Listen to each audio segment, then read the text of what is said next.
I love Mohammad ক'লে সেইজন মানুহৰ ওপৰত বোলে এফাৰ হৈ যায়। কি বাই, এইটো উদ্ভুত কথা নহয় জানো? আপোনালোকে কি শুনিছে? আই লাভ মহম্মদ ক'লে সেই মানুহজনৰ ওপৰত এফাৰ হৈ যায়।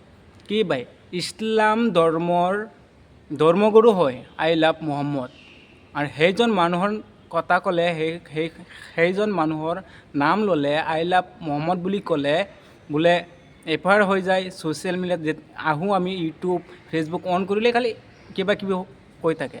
আই লাভ মহম্মদ ক'লে এইটো হ'ব, আই লাভ মহম্মদ ক'লে সেইটো হ'ব। কি বাই, কি শুনিছে কথাটো? মোৰ ভিডিঅ'টো যিমানে পাৰে শ্বেয়াৰ কৰি দিয়ক।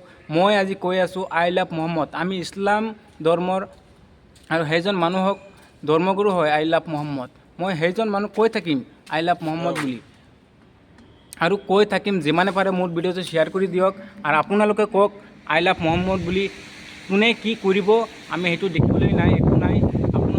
আগতেও কম, এতিয়াও কম, আই লাভ মহম্মদ। দেখা পালোঁ ছ'চিয়েল মিডিয়াত আই লাভ মহম্মদ ক'লে এইটো কথা সেইটো কথা। এইটো নহয় জানো? ভাৰতত কি চলিছে?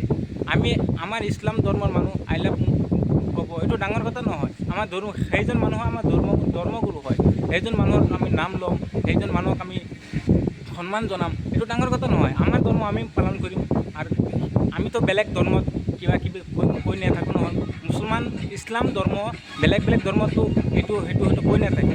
তেতিয়াহ'লে আমাৰ যিটো ভাৰতত আই লাভ মহম্মদ ক'লে কিয় এইটো হৈ থাকে? আৰু মোৰ ভিডিঅ'টো শ্বেয়াৰ কৰি দিয়ক। মই এতিয়া কৈ আছোঁ আই লাভ মহম্মদ। মুছলমান আপোনালোকৰ যে ইছলাম ধৰ্ম হৈ থাকে, মুছলমান হৈ থাকে, মোৰ ভিডিঅ'টো যিমানে পাৰে শ্বেয়াৰ কৰি দিয়ক, যিমানে পাৰে শ্বেয়াৰ কৰি দিয়ক। প্ৰত্যেকটো মুছলমানে মোৰ ভিডিঅ'ত কমেণ্ট কৰক আই লাভ মহম্মদ বুলি।